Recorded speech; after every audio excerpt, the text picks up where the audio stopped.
भारत का ज्योतिष शास्त्र कहता है कि मनुष्य अपने ही कर्मों का फल पाता है। बोया पेड़ बबूल का तो आम कहाँ से पाओगे।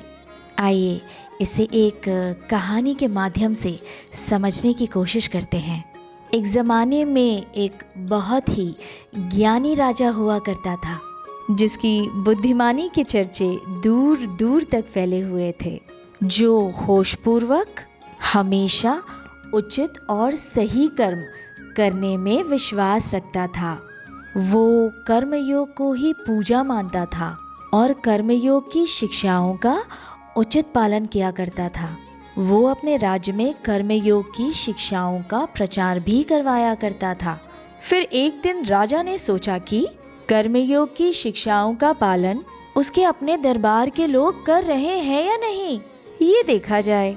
और ये जानने के लिए उसने अपने दरबार के सबसे खास मंत्रियों की परीक्षा लेने की सोची। फिर उसने अपने 2 सबसे खास मंत्रियों को दरबार में बुलाया और दोनों को एक एक बोरा देकर उसमें अच्छे अच्छे फल जमा करके लाने को कहा और दोनों मंत्रियों को अलग अलग बगीचे में जाने का आदेश दे दिया।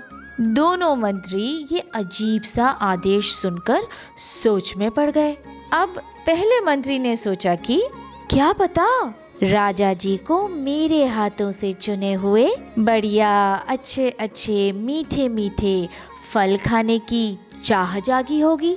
तो मैं एक काम करता हूँ, सबसे दूर वाले बगीचे में जाता हूँ, जहाँ मुझे अच्छे अच्छे ताज़े मीठे फल मिल जाएंगे और उन्हें खाकर राजा जी भी खुश हो जाएंगे। तो पहले वाले मंत्री ने ऐसी सकारात्मक सोच के साथ काफ़ी मेहनत करके अच्छे अच्छे फलों से अपना बोरा भरना शुरू कर दिया। वहीं दूसरी तरफ दूसरे मंत्री ने सोचा कि लगता है राजा का दिमाग खराब हो गया है। हम मंत्रियों को ये कैसा काम सौंपा है, बोरे में फल जमा करना है। ये काम तो वो अपने दरबारी सैनिकों से भी करवा सकते थे, पर चलता हूँ क्योंकि राजा का आदेश है तो मानना ही पड़ेगा। ये सोचकर वो पास ही के एक बगीचे में चला गया और जो भी फल सामने पेड़ों के गिरे पड़े दिखाई दिए, उसे बेमन से वो एक एक करके बोरी में भरने लगा। बोरे को पूरा भरने के लिए उसने उसमें घास फूस भी डाल दी।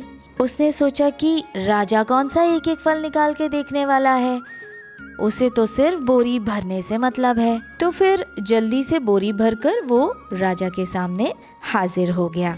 बड़े शान से ऊंची आवाज में बोला, देखिए राजा जी, मैं कितना फुर्तीला हूँ, कितनी जल्दी जल्दी आपके लिए अच्छे मीठे फल मैं इस बोरी में भर के ले आया। आपको तो मुझे शाबाशी देनी चाहिए। ये सुनकर राजा ने मुस्कुराते हुए कहा, हाँ हाँ, शाबाशी भी मिलेगी और इनाम भी, पर पहले दूसरे मंत्री को भी आ जाने दीजिए। फिर कुछ समय इंतजार करने के बाद दूसरा मंत्री भी फलों की भरी हुई बोरी के साथ राजा के सामने हाजिर हो गया। तो राजा ने उसे गुस्से में पूछा, तुम्हें आने में इतनी देर क्यों हो गई, कहाँ रह गए थे। तो मंत्री ने जवाब दिया, अच्छे फल प्राप्त करने के लिए कठिन परीक्षा करनी पड़ती है और समय भी देना पड़ता है। मैं सबसे अच्छे बाग के सबसे अच्छे फल लाया हूँ, जिन्हें खाकर आपका मन प्रसन्न हो जाएगा। ऐसा कहते हुए मंत्री बोरी से एक फल निकालकर राजा की ओर बढ़ने लगा।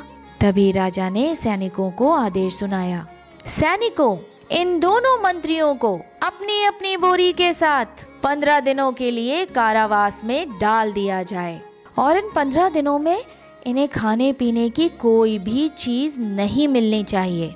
ये अपने द्वारा चुने हुए फलों से ही अपना पेट भरेंगे। ये कहकर राजा दरबार से चला गया। दोनों मंत्री हक्के बक्के रह गए। फिर क्या था, जिस मंत्री ने अच्छे अच्छे ताज़े फलों को चुना था, वो आनंद से अपने फल खाता रहा और बड़े आराम से 15 दिन कारावास में बिता लिए। वहीं दूसरी तरफ दूसरे मंत्री के भूखों मरने के दिन आ गए और 15 दिनों के कारावास में वो अधमरा सा हो गया। इस कहानी से हमें जानना, समझना और सीखना चाहिए कि हम क्या जमा कर रहे हैं और हमें क्या जमा करना चाहिए। चुनाव आपके हाथ में है और यही कर्म जन्मों जन्मांतर तक आपके काम आने वाले हैं।